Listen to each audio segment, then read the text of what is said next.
On Boxing Day of every year, a race leaves Sydney Harbour, a yachting race that takes them all the way from Sydney through to Hobart, a yachting race that is renowned as being one of the toughest on the global calendar of yacht races. And our thoughts were, wow, how cool would it be if at the same time we were able to do the opposite, but to head out of Lakes Entrance on the Victorian coast and make our way to Sydney, make our way to the home of the Sydney Harbour Bridge, the Opera House, and ideally, if we could do it, find ourselves there on New Year's in the middle of Sydney Harbour, watching the New Year's celebrations that went up and out over Sydney Harbour Bridge.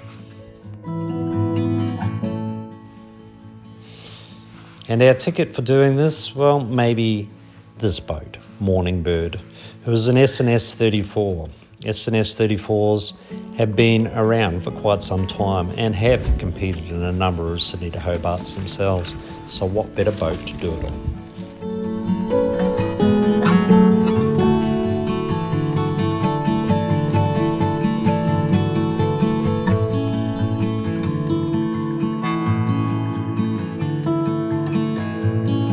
We are semi-prepped in here.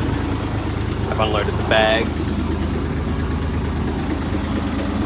And we have plenty of beverages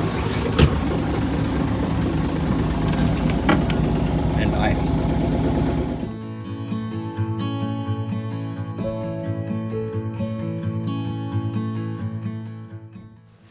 The plan was pretty simple, really. We would choose the same day, the 26th, to leave through the heads of Lakes Entrance and find our way north. We hoped to be in Sydney within 4 days, which would put us there in time to anchor somewhere conveniently to be able to watch the fireworks in Sydney. The crew for this initial run was the 4 of us, and we were pretty excited, needless to say, on something that would turn out to be an epic journey.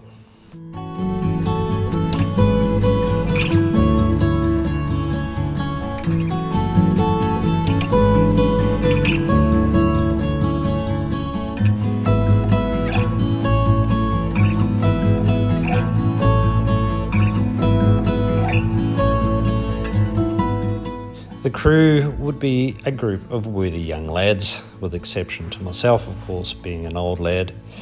We had Adam, we had Matt, and we had Shane. And then, of course, somewhere in the midst of it all was myself. Our first leg would be to make our way from Paynesville up to Lakes Entrance in time for the bar crossing at Slackwater to take us out into Bass Strait and allow us to head north. Unfortunately, however, the bar was not as calm as I would have liked, so I wasn't prepared to move our way out at this point. This delayed us roughly half a day which allowed us to go to the pub and then rediscuss what the next leg of the plan would look like. The problem, of course, is we've got too much swell, and it's not allowing us to get comfortably out of Lakes Entrance, which is right here.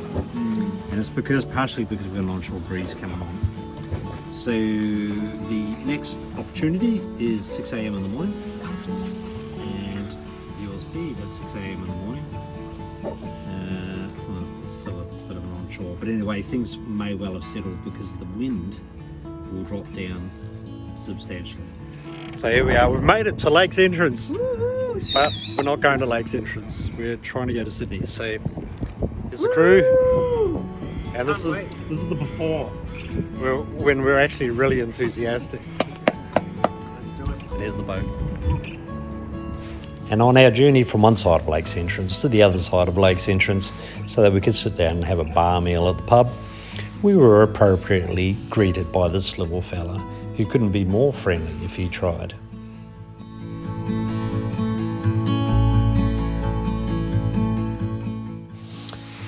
And the following morning at about 6 a.m, after what would be one of the better sleeps we would have for a little while, we headed out of Lakes Entrance Bar, headed north for the journey to Sydney. Things changed along the way, however, and we found ourselves looking for a stop the first stop to be Gabo Island.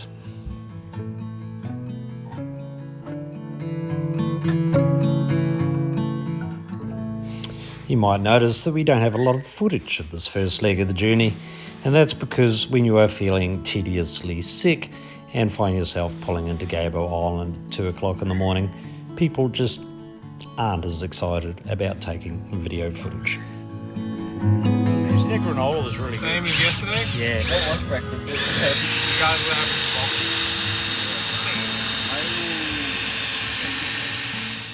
As far as anchorages go, I would consider Gabo Island to be an anchorage, but certainly not a comfortable one. There's quite a bit of swirl in there if the swell's up. And I can guarantee you that at 2 o'clock in the morning, coming into there, you can see 2 parts of absolutely nothing.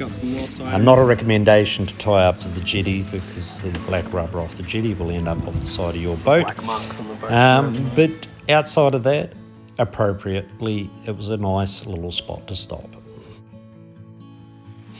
Next day, as soon as we were all ready and a few running repairs had been done, we found ourselves heading back out of Gabo Island. It was at this point, remembering too, that we left on the 27th, having been delayed at Lake's entrance, and we're now had sailed through the night of the 27th, and we're now on the 28th, just starting to see Sydney to Hobart boats coming down the coast. We had not expected them to be in as close to shore as they were, which is interesting. We hug the shore because the currents close to the shore will send you north. Respectfully, the currents going south are generally a reasonable way offshore. Well, it's been a very adventurous journey and a very rough one. The swell has been all over the shop, pretty mildly. We were just past Point Hicks and it's just tamed down a little bit. And somewhere just over there, and you're not going to be able to see it from this through this iPhone camera, but is what I believe to be the very first Sydney to Hobart boat.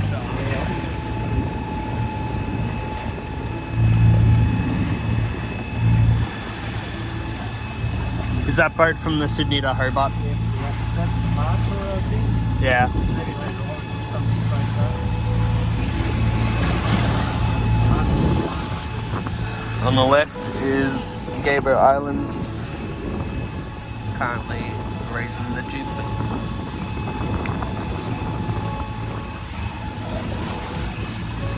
To save my life. Yeah.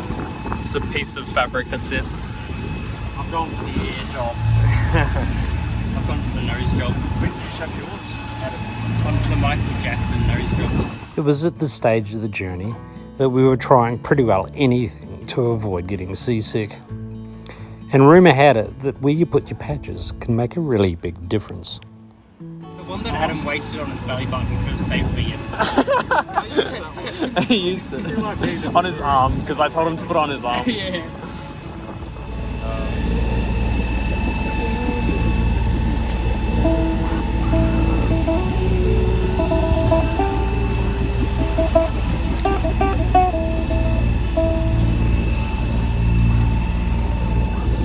It was at this part of the journey that we realised just how well looked after and secured the Sydney to Hobart race was, because as we were gently heading north, with a breeze behind us I might say, the Sydney to Hobart fleet was heading south, and in support of their race they had these fine people here to look after them, and appropriately they came over to check on us, maybe just to make sure we were going the right direction. And as if the attention from the New South Wales Police wasn't quite enough, we were lucky enough also to have a competitor of the Sydney to Hobart fleet come flying over also, just to make sure we were in a good place. Wow. Oh, hang on, what's going on? You alright? Yeah. Yeah, all good. Beautiful.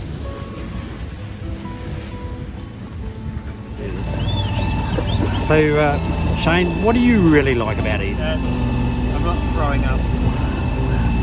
Yes. It's nice and sunny. Sunny Eden. Yeah. And Adam, have you got any favourite Eden things? I got the chain and mat growing up. Yeah, it works for me too. And it's nearly halfway, which is a good milestone. Yeah, that is a good point. I like the fact that it's easy to say, but I could probably still spell it wrong. You did pronounce it wrong. You called that thing twice. What did I call it? Called it Eldon. Eldon! Then you also called it Mildura. We're supposed to be in Eldon. Did I say Mildura? Yeah, you did. So at this stage, whilst we would have loved to got to Sydney, it made reasonable sense that Eden would be our next destination.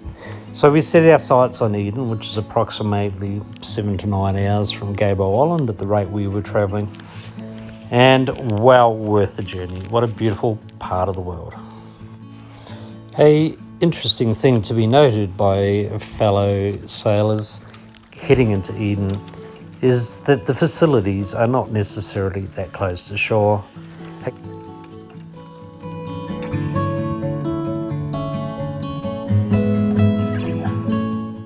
Once we were fueled up and everything was set to go, we chose that evening to head back out of Eden and continue on our journey towards Sydney. You'll notice from this map that we don't totally make it. In fact, we have a return journey back to Eden, and this unfortunately happened as a result of our starter motor creating some issues. We couldn't rely on it. We needed to head back to Eden. However, at this point, we could not start the motor. We let the local authorities know, but also advised them that we were under sail. And after a little bit of thought, we decided maybe there was another way of dealing with this. So we strapped the tender to the side of the boat with the outboard running and used the rudder to steer ourselves back into harbour. It worked amazingly.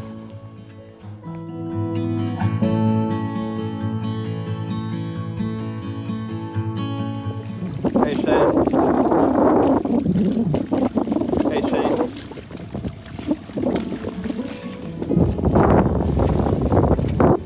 Eden again.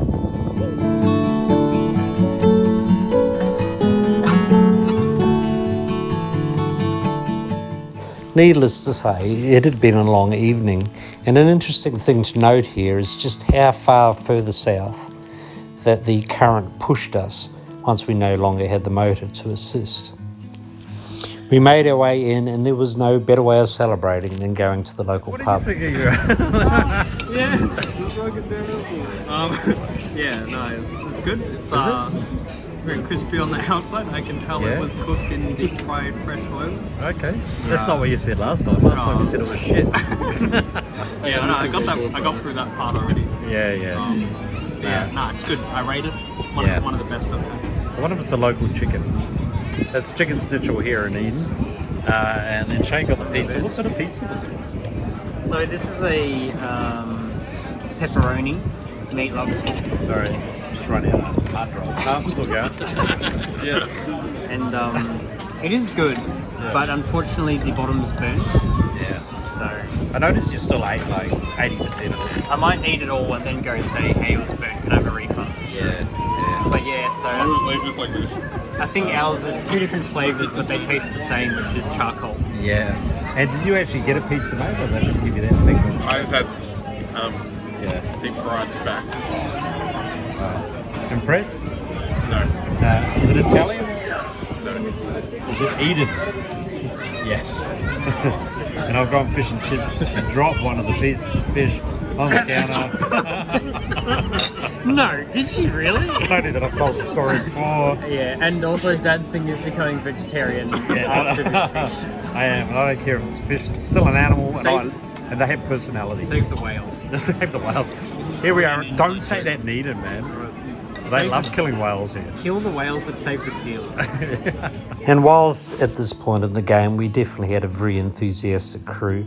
Everyone had deadlines to meet, and unfortunately that meant that the crew had to jump on buses and go to where they needed to be in order to be where they needed to be at New Year's, which effectively, at the end of the day, left Shane and Matt heading to Sydney, and ultimately Adam the next day heading back down towards Melbourne, and me on my own to find my own way up to Sydney and then back again.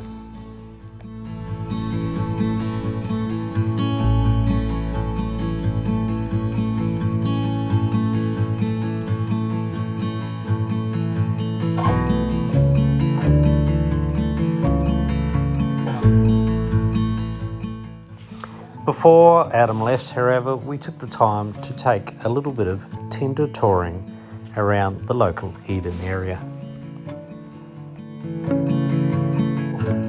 And maybe even more importantly, find ourselves a decent shower block for a shower.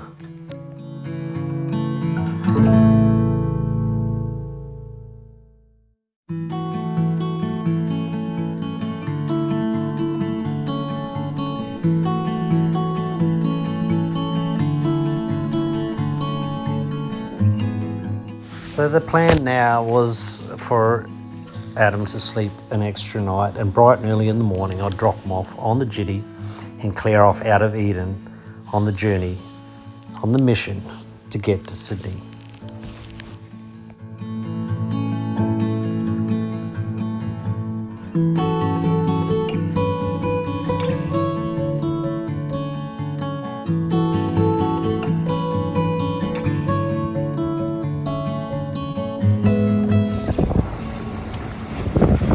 Heading out of the heads of Eden. And then you come around here, you can see quite a bit going on out there, and that's Eden back there. What a beautiful little place, mate. Great people, just super keen to help people out. It's the day before New Year's, right? It's the 31st today, and not super busy, which is nice when you're here as a tourist.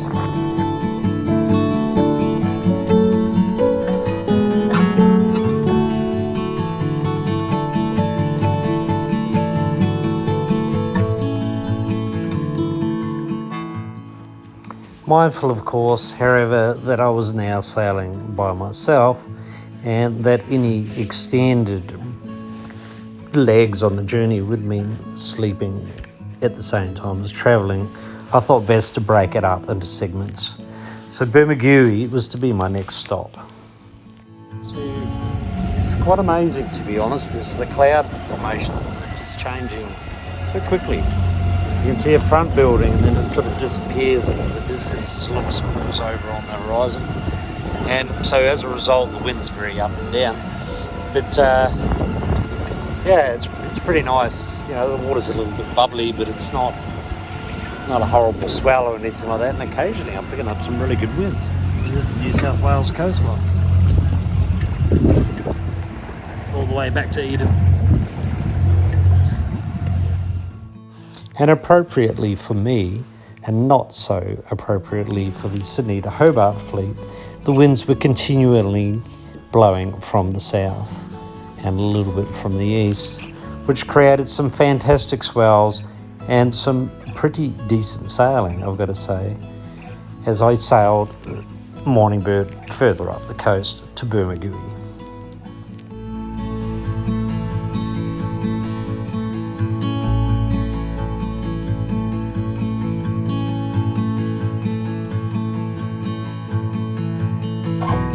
Well, that was a bit of fun. So we had following seas, had wind right on the nose, even though they had forecast for southerlies, which is really kind of weird. But in any case, at some point I went, gee whiz, if it would only just move 10 degrees, I'd actually be able to sail. And pretty well right at that point in time, it moved 10 degrees. So very excited about that. So it's been nice. I've been averaging about 4.7, 4.8 knots. And mainly under the main. The jib, because the wind's been right behind us and the water's a bit messy, the jib was flapping too much, so it was easier just to pull it down and just go on the run with the main. This point over here is Bermagui, is the point for turning, which is also that point right there. And so I'm just going to take a bit of a wide berth on that one so I don't do something stupid. And then there's a bit of a channel. I paid $80 for the night to stay here, and this will be my New Year's Eve. And as you turn into the bay, which is the opening towards Bermagui, you then follow your way through to get to the entry into the Bermagui Marina. It's a pretty clean entry, I would have to say. And the depths are pretty reasonable, coming in roughly around 11 metres as you come up to the entry. Amazingly, Rob was sitting at home at this point in time in Melbourne, watching me on Marine Tracker, and he could see that I was coming into Bermagui, so I was able to get onto the local camera on the marina and actually view me coming in. And while the fireworks were no doubt smashing their way across Sydney Harbour Bridge, appropriately the illegal fireworks were going off in Bermagui.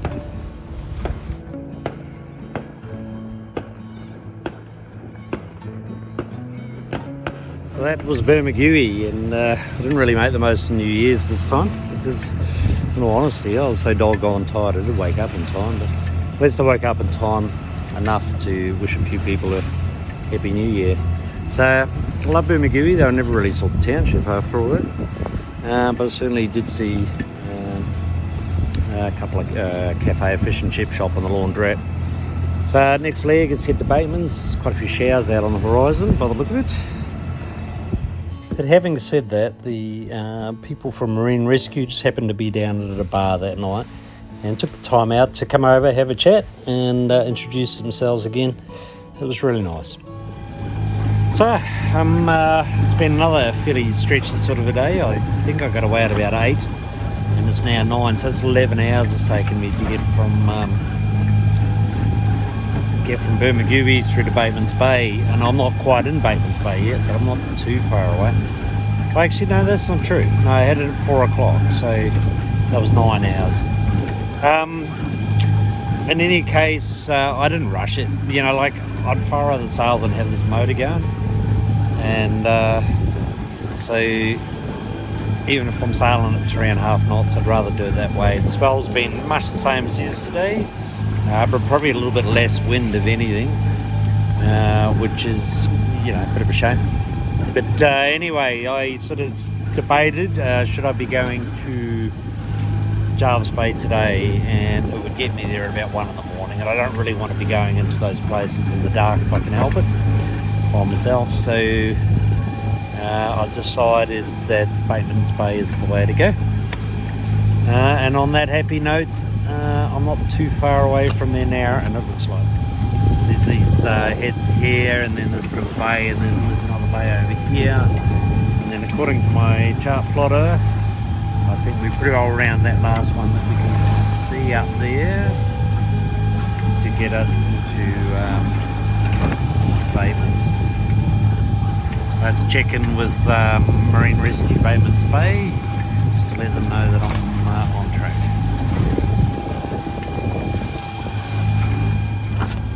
Yeah, so here we are in the entry to Batemans Bay.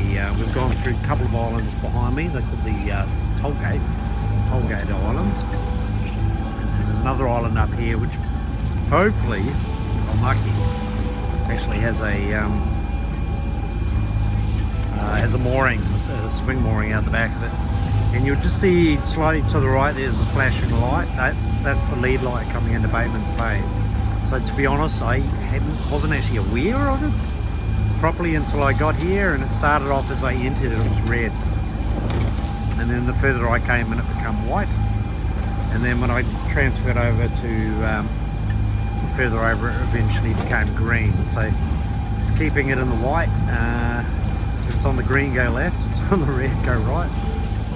Because there's a few rocky outcrops in the entry into here, and definitely quite a few shallows. But looking pretty good. So my fingers are crossed that that one swing mooring in behind that island over there is actually still available. I suspect I'll find out pretty soon. A couple of interesting points to raise at this stage are that at any point when I left a harbour and then went to another harbour, I would register with the local authorities and let them know. I would log my journey. In Victoria, it is Marine Radio Victoria that you log with. In New South Wales, it's the local harbour. So i.e. in this case, I would log on the way out of Bermagui with Marine Rescue Bermagui and let them know that I was going into Batemans, or Marine Rescue Batemans, and let them know that I was going into Jervis Bay.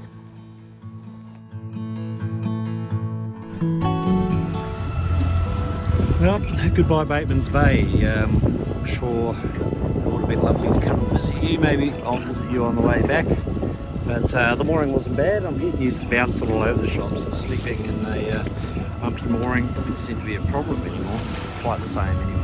And the exit on Batemans Bay, well, that's Batemans Bay behind me, and in front of me you can see the exit. So there's two sides, right? You've got leading lights that come in this side, which is from the south, and then you got this from the north, and then in the middle there you've got tollway islands, I think they're called.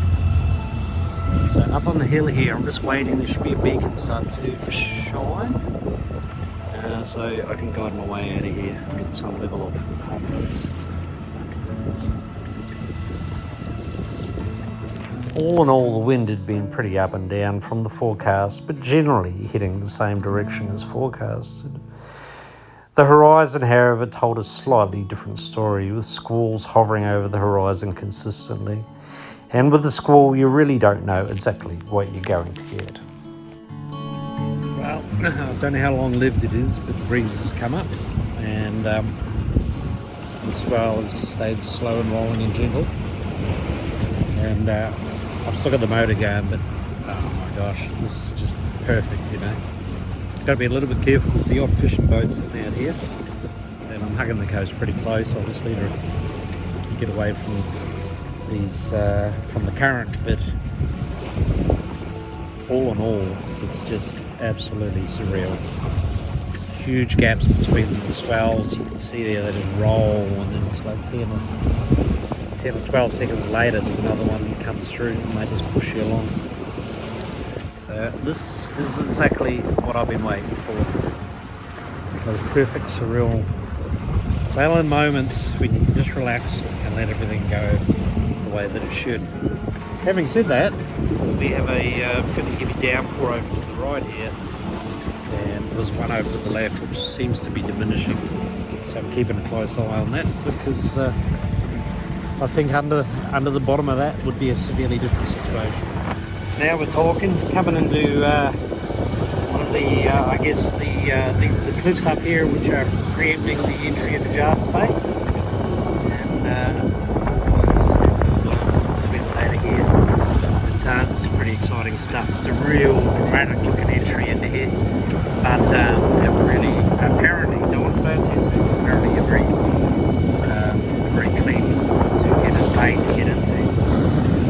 Boat's holding along not too badly, but we are cutting at 30 degrees of dead ahead, so anything less than 30 and the sails I've got to really struggle to sort of push into it. Still got the motor going, we're only doing 5 knots, but once I turn we should accelerate really nicely, and we should be really good coming into the bay.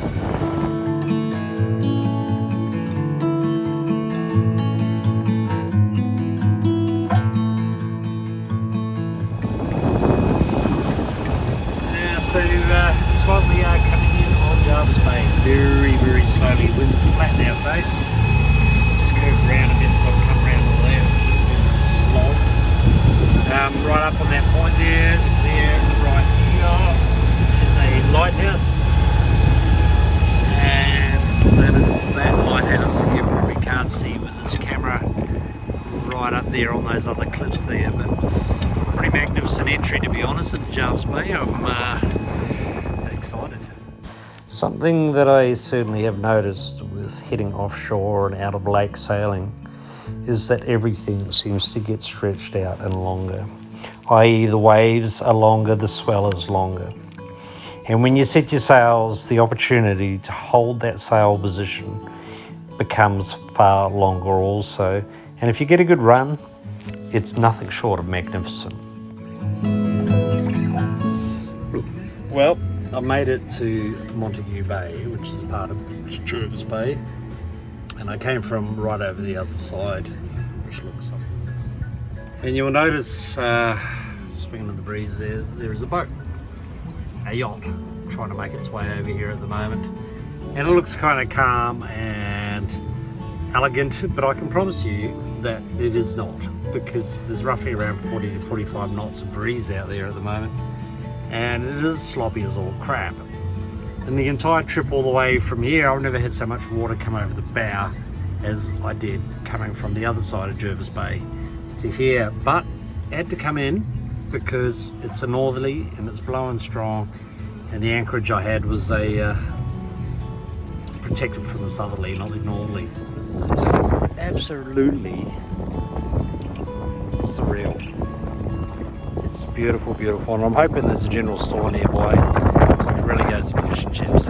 As it turned out, there wasn't a general store, so the menu for the night included pasta and pasta, and maybe more pasta, for probably the third day running. Jervis Bay has multiple bays within it, and I can promise you I nearly went to all of them, and they all reflect very much what you can see on the screen at the moment. Beautiful beaches, surreal water, and a real great anchorage.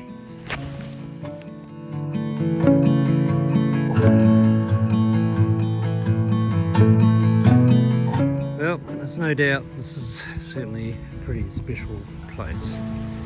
So this is Jervis Bay looking from the north end, and if you look right over there, Huskinson will be over that way somewhere, I believe. Maybe that township right over there, which I would dearly love to go to and have a big steak, because I've had nothing but pasta. Pasta for the last, I don't know, week it feels like, but probably for the last 2 or 3 days. But the morning bird is way over there somewhere. She's the last boat over towards the horizon, and this beach is pretty damn pristine. So I go pull a fish out and the water. I might do a bit of fishing myself with any luck. I might actually be able to catch dinner.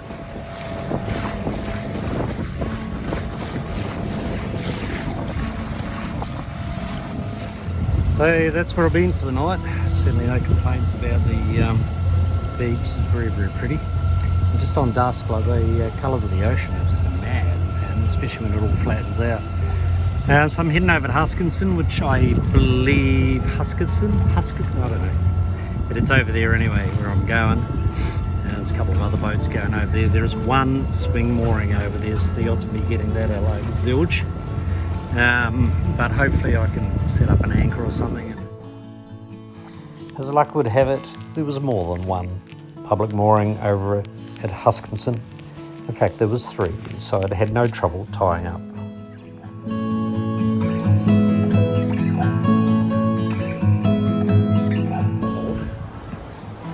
Made it to Huskinson when you thought life couldn't get any better. And after 3 days of trying, circling this bay for one reason or another, I found it, Husky Hotel.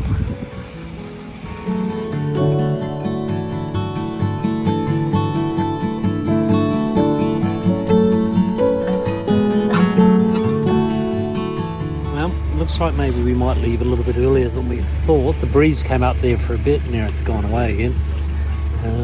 But the good news is I've got somebody to go to Sydney with, just not on my boat. Looks like we're going to follow each other. I suspect he's going to be a bit quicker because his boat looks a bit fancier than mine. His boat looks a little bit more like this.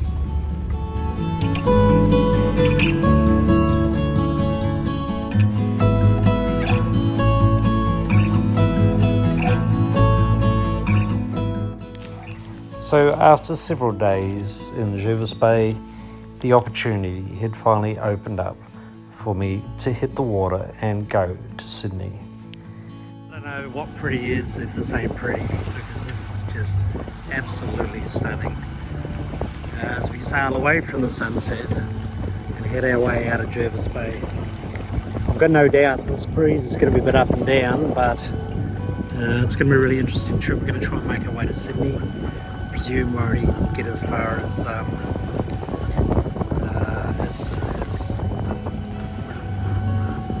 some places on the way. But yeah, this is absolutely beautiful. The colours, my god. I don't know if you can see that on the horizon, but it's probably about 4 or 5 ships anchored in.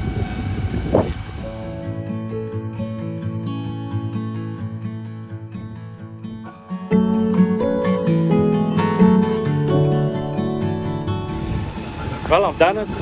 No, I haven't done it, but I think I could see the heads of going into Sydney Harbour. which is pretty damn exciting, putting it mildly.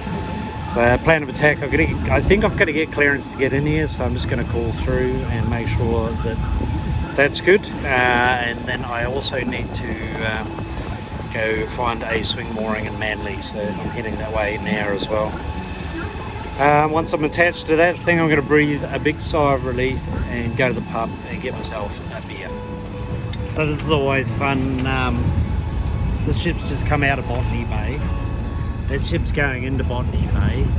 On the AIS I can see 3 tugs that are about to come out of Botany Bay. So I would suggest that I should probably sit back and let that ship get in. It's doing, according to the AIS, it's doing 9 knots. So, I think I'll go around the back of it because there's no way in hell I want to be anywhere near that.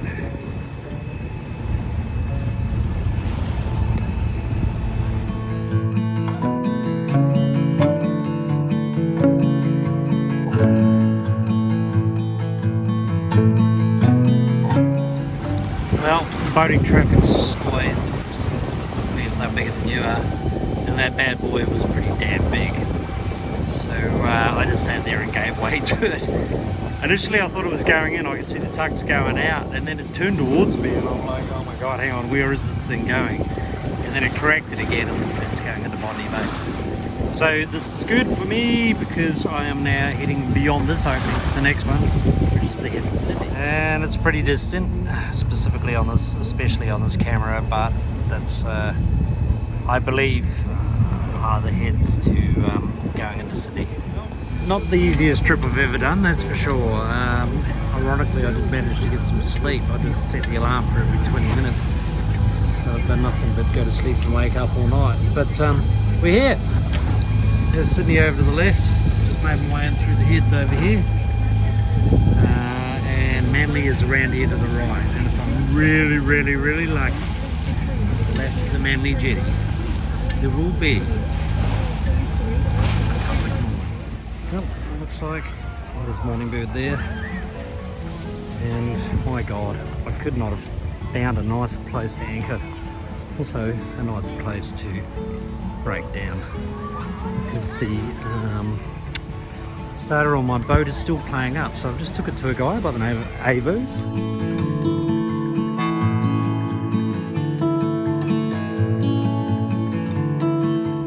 Only 600 metres from here, but all uphill.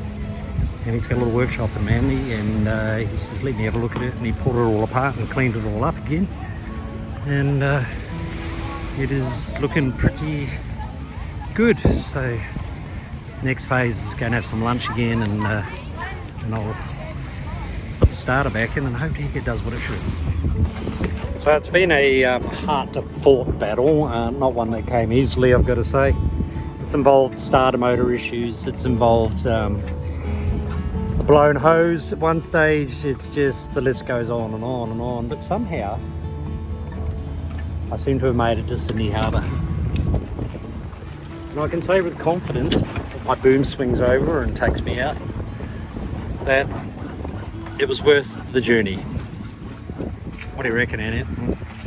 Definitely. Annette lives here, this is just normal for her. But for me, it's a bit of a highlight. We're going to swing around to the right in a tick, so I'm going to jibe. So before I do that, oops, check this bloke out. Geez, that make you feel slow. Before I do that, I'm going to, and there we go. Right, we're going to go right.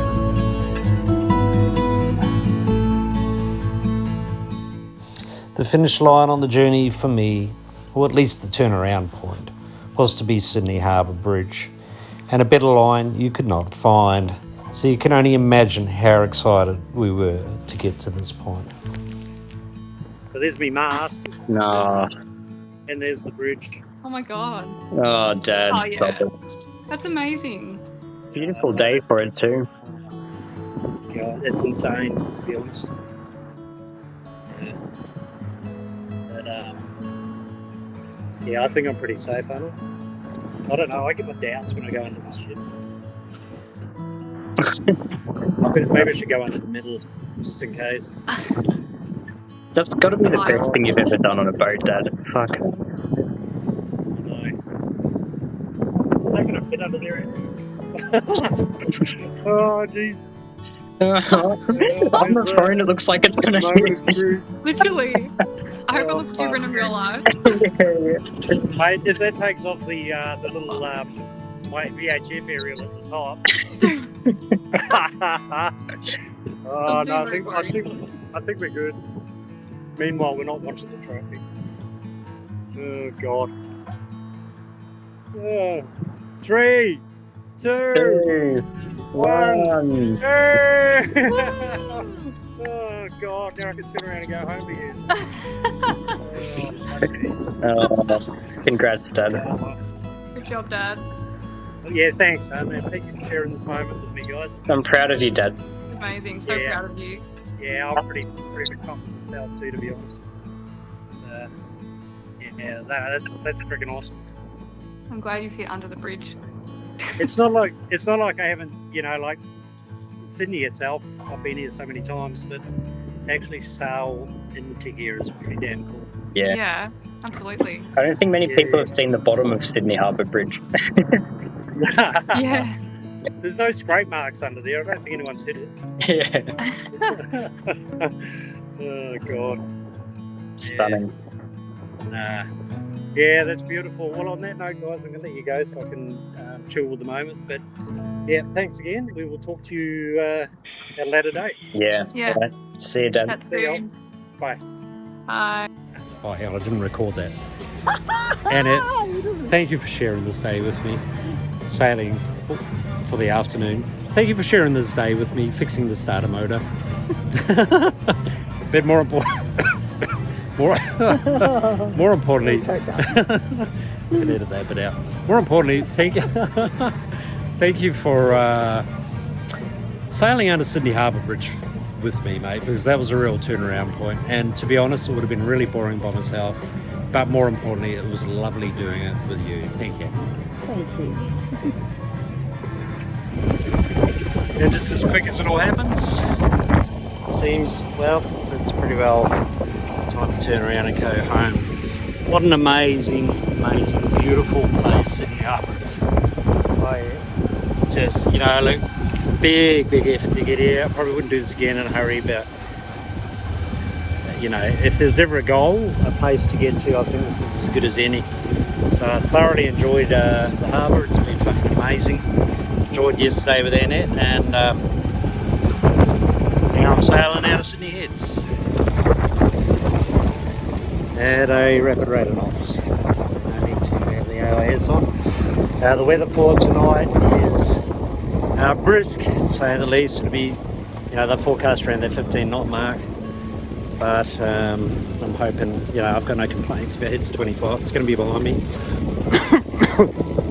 And I'd love to be able to do the whole thing under sail. Appropriately, after 3 days in Sydney, the wind had finally turned to be coming from the north. And appropriately, that would blow me home.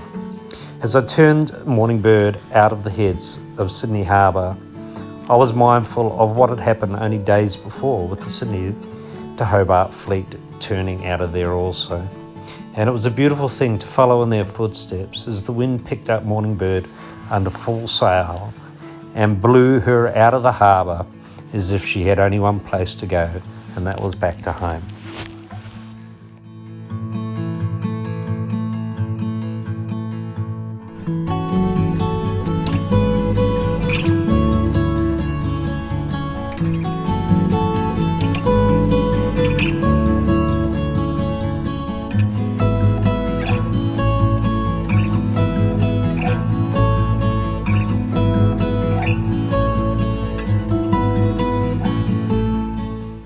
The snapshot that you're about to see has been taken by a friend of mine who got on marinetraffic.com to see how I was tracking. It's based upon my AIS setting. And you can see the wind here is blowing fairly ferociously at the same time. This was nothing short of phenomenal. Morning Bird is an SNS 34, has a hull speed of about 7.6. But for hours on end, we were pushed down the coast like you would not believe. It was exceptional sailing. Right, so this is going to be a short one, this one, because I'm about to reef again. This is kind of what happened last night. The breeze starts to pick up and you get excited about it. You start really pumping along. You're doing between 8 and 9 knots. Surfing down these waves. I've got the motor going, only that I've had practically no breeze before. But you can see the swells just pumping me along from behind. And I haven't got the jib up, only that because the wind's coming from directly behind us, it doesn't know which way to go. It flutters and carries on, so I'm better off without it. Interestingly, the boat's reasonably well balanced. The problem is that if the wind builds up any more, then I might be able to control it. So, and then it becomes harder and harder to reef. Now I can actually reef while it's on the run, but I think that's just a little bit crazy, to be honest. So what I'm going to do is I'm going to turn her into the breeze, take the slack off the main, and isn't that beautiful, by the way? Over there we've got bushfires, you can smell it. The summer over here is Eden. If I keep going at this rate, I'll be there in about 4 hours. Unfortunately, it's probably not going to happen. And interestingly, even with a reefed main and no jib up whatsoever, we still managed to maintain 8 to 8.5 knots.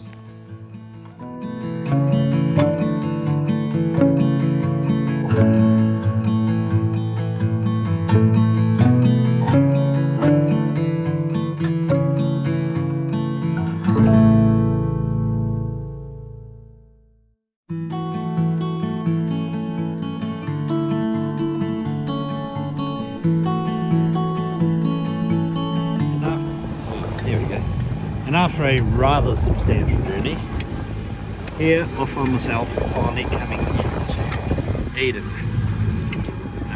You might notice some flashing lights in the background. That is lightning. There are squalls coming over at the moment. And look, I've still got 20 minutes to go, so I don't want to say too much. But I got caught in one of them, but no lightning in it, which was kind of nice. And all in all, it's been a pretty safe journey so far. I think the satellite weather map tells a story, but as I was moving my way towards Eden, you could see the storms smashing over the horizon. Electrical storms lighting up the night sky, and with more than half an hour to go to get into Eden, it had certainly crossed my mind that this could present a little bit of danger. And it was at about this stage that a pod of dolphins joined me on my journey into Eden. I couldn't see them, but I could hear them. I could hear them clicking, making dolphin noises, and it was somewhat reassuring knowing that they were there. Okay, on cleaning duties. It's been a couple of days on the boat, and no matter what I do, I just cannot keep this place clean. So luckily my darling sister gave me a whole stack of cleaning products, and I'll put it to use. It looks better. Now the next part is me, and I think I need a shave. Yep, so back in Eden again. I don't quite know what it is I like about this place, because if you pull up in a boat, you've got a long way to go to get to any amenities. So that part's not overly attractive, but it's got a beautiful view. You can see right down there. There's Morning Bird. Probably 90% cleaned up now. I just don't know why every time I do a trip everything gets trashed, no matter what I seem to do. Alrighty, two days in Eden. So this is day 2 on Eden, and this is the ideal spot to get off if you want to get anything onto a jetty, i.e. water. It's a little bit tricky, maybe I just don't know my way around, but trying to fill your boat up with water. So what I've done is I've got a 20-litre container, and I'll just keep filling it up and bringing it over, and then taking it to the bay every time I go to shore. I just fill up another 20 litres. Yes, you're coming on up the jetty. Like I was sitting here the other day, a seal just rocks up, sits there playing on the boat ramp, which is kind of cool. There's immigration, so if you're coming into Eden from another country, and then of course Marine Rescue Eden, which is over the other side. And I hope these guys don't mind that I took a snapshot of their bikes. It's just that I was so impressed by their enthusiasm to get out and go surfing.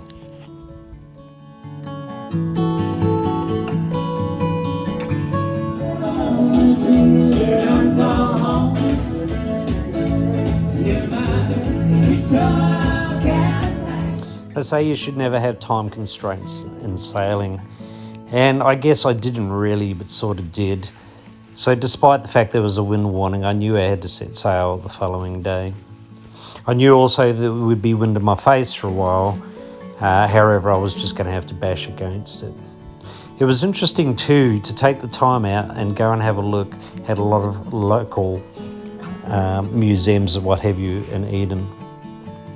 A statistic on boat wrecks in the New South Wales coast said that there had been upward of about 2,000 wrecks over the history of Australia and marine boating.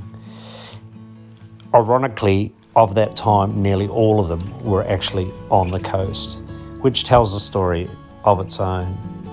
A boat is far more likely to sink when it hits something hard rather than being swamped by a wave or the wind that you might get far further offshore.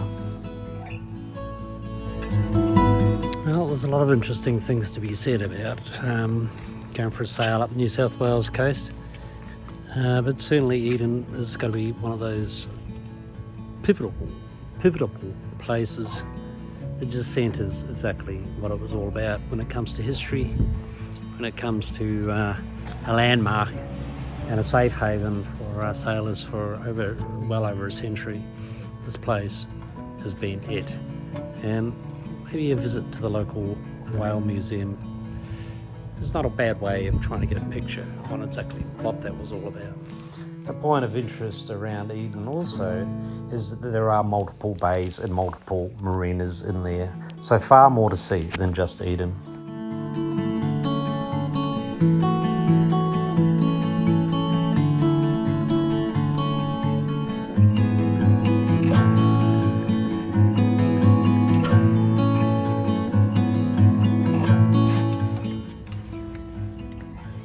Marine Rescue Eden, Marine Rescue Eden, Marine Rescue Eden. This is Morning Bird coming over.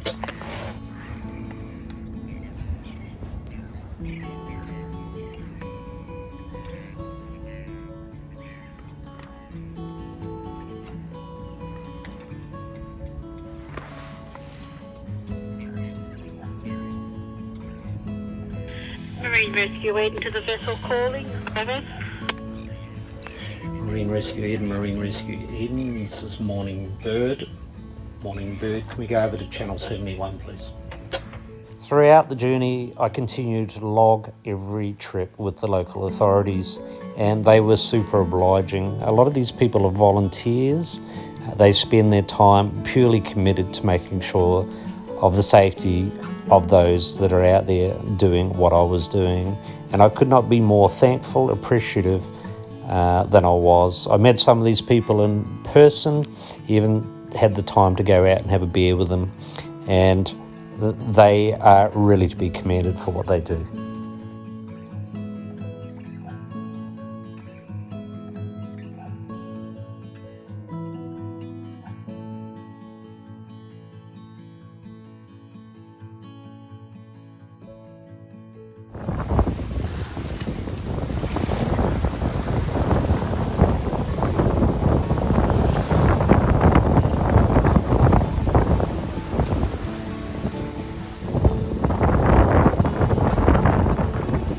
There she is, good old Gabo on. Not sure if my memories of Gabo were fond ones or not so fond. That's certainly the reason I got black marks on the boat. Retrospect, we had a bloody good old laugh about Gabo Island, pretty fine to eat, and that I thoroughly enjoyed. Smoke is as dense as you could possibly think. I feel like I'm going to sail into smog here soon.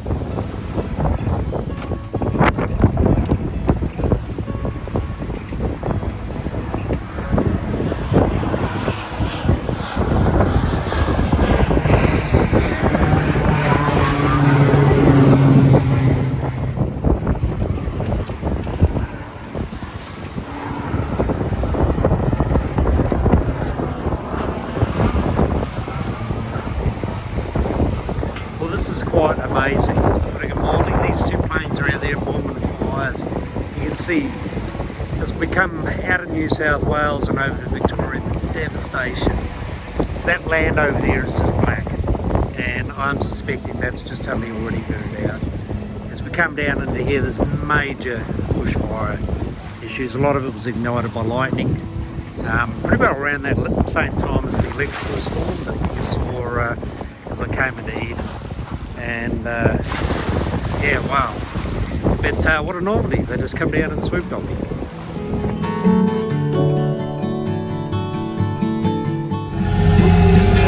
Lunch is going to be sausages, bread, tomato sauce.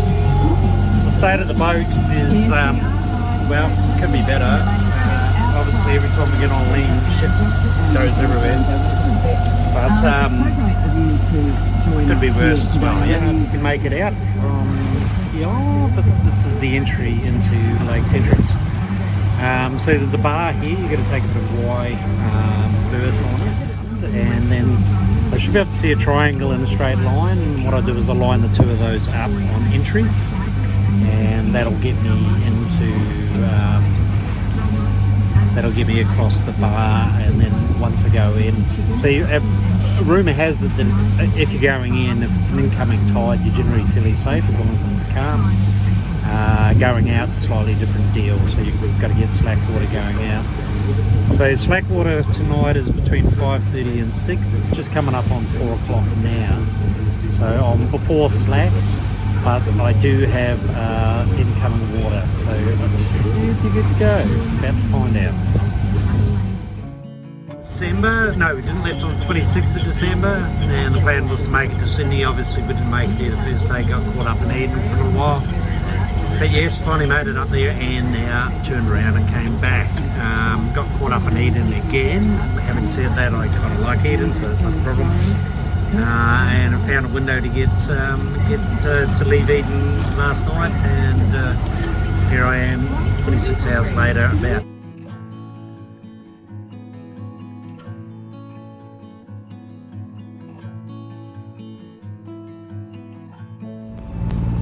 And as much as I've loved everything I've done over the last few weeks, somehow there is nothing prettier or more satisfying than getting home to your home port. So it's a bit of a run from here. I've got to get all the way from Lakes. I could have stopped it at Lakes entrance, but to be honest, you know, it's getting around 4 o'clock now, and I really want to get back to in the daylight. Obviously I don't want to be staying the night at Lakes, so I'm going to keep going. Worst scenario is I'll stop at Meetown. Nothing wrong with that.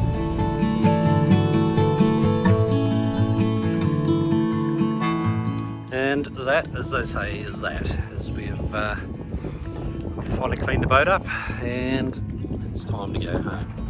But special thanks to all those people who have followed me, the people at Marine Rescue all the way up through New South Wales. Just awesome people to talk to. They are volunteers, and day and night they're watching those radios. When you log on, log off on the journey, they're there to make sure that you are en route and getting in on time. Marine Radio Victoria, much the same deal, slightly different way of running things than New South Wales, but equally really good to have on side. And just anyone in general who's taken the time out to make sure I'm in a good place when I'm out there doing slightly less than normal stuff.